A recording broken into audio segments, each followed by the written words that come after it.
బాబీ అన్నా చెప్పండి అన్న. తాత కాదు తమ్ముడు.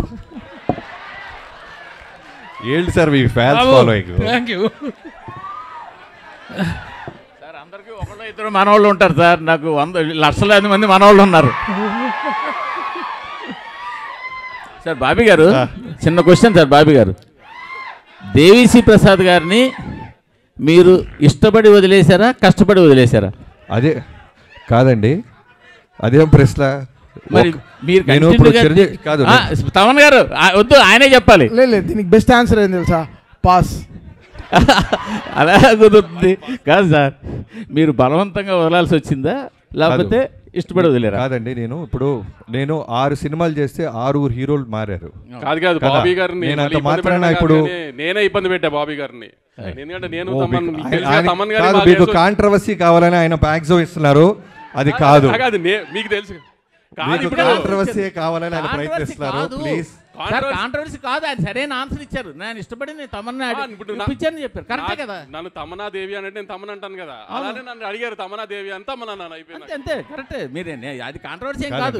కాదు ఒక డైరెక్టర్గా నన్ను అడిగా నేను చెప్తా. ఒక్కొక్క సినిమాకి, ఒక కథకి ఒక హీరో ఎలా ఫిట్ అవుతారో, సూట్ అవుతారో, అలానే టెక్నీషియన్స్ కూడా ఆ కథే కోరుద్ది. ఈ సినిమాకి తమన్ గారే కరెక్ట్ అని మీ టీం అందరూ భావించాం. సో తమన్ గారు ఈ సినిమాకి, ఇలాంటి సినిమాకి దేవి మ్యూజిక్ ఇవ్వలేరంటారా? మీకు మళ్ళీ కాంట్రవర్సీ కావాలి? కాదు, మీరు అంటున్నారు కదా, డిమాండ్ చేసి. కాదు తాతగారు, సారీ మూర్తి గారు, కాదు మూర్తి గారు, మీరు ప్రతి ప్రశ్నలోనూ వెతుక్కుంటే దానికి సపరేట్ సిటీకి పెడతాం. ఎందుకంటే ఒక సినిమా రాయడానికి ఎంత కష్టపడతామో కాంట్రవర్సీ సైడ్ వస్తే మేము కూడా కొంచెం కొద్ది గొప్ప మీలాగా సపోర్ట్ చేయగలం. అది సపరేట్ మీటింగ్.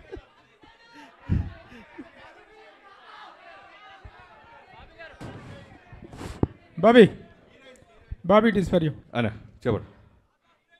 బాలకృష్ణ గారు మీ దగ్గరికి వచ్చేటప్పటికి చాలా tough time to A director. In the sense, ఈ మధ్యకాలంలో బాలకృష్ణ గారిది సినిమాల పరంగా కానీ, రాజకీయంగా కానీ, షో పరంగా కానీ ఒక అన్స్టాపబుల్ ఇమేజ్, ఇన్క్రెడిబుల్ ఇమేజ్ అనేటువంటిది పెరిగింది. ఇంతకుముందు బాలకృష్ణ గారికి ఇప్పుడు బాలకృష్ణ గారి ఇమేజ్లో చాలా చాలా డిఫరెన్స్ ఉంది. ఇలాంటి టైంలో అలాంటి ఒక ఫైర్ బ్రాండ్ స్టార్ని హ్యాండిల్ చేయటం అనేటువంటిది ఒక ఛాలెంజ్. ఈ పాయింట్ ఆఫ్ వ్యూలో do you have any other special attention to pay or anything else what you have special efforts పెట్టావా?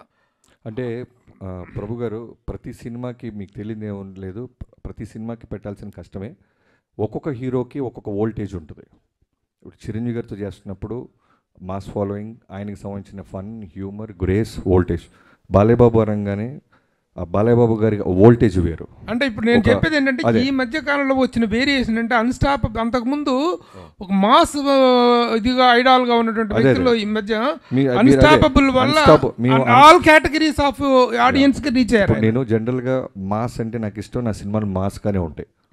బట్ అన్స్టాపబుల్ తర్వాత నేను అన్నాను, మీరు విన్నారో లేదో, న్యూ ఏజ్ ఆడియన్స్, కుర్రోళ్ళు, కాలేజీ కుర్రోళ్ళు, పబ్బుల్లో కుర్రోళ్ళు, స్కూల్స్లో. సో ఆయనకి బాలయ్యబాబు గారు అంటే ఒక సూపర్ హీరో అయిపోయారు ఇప్పుడు.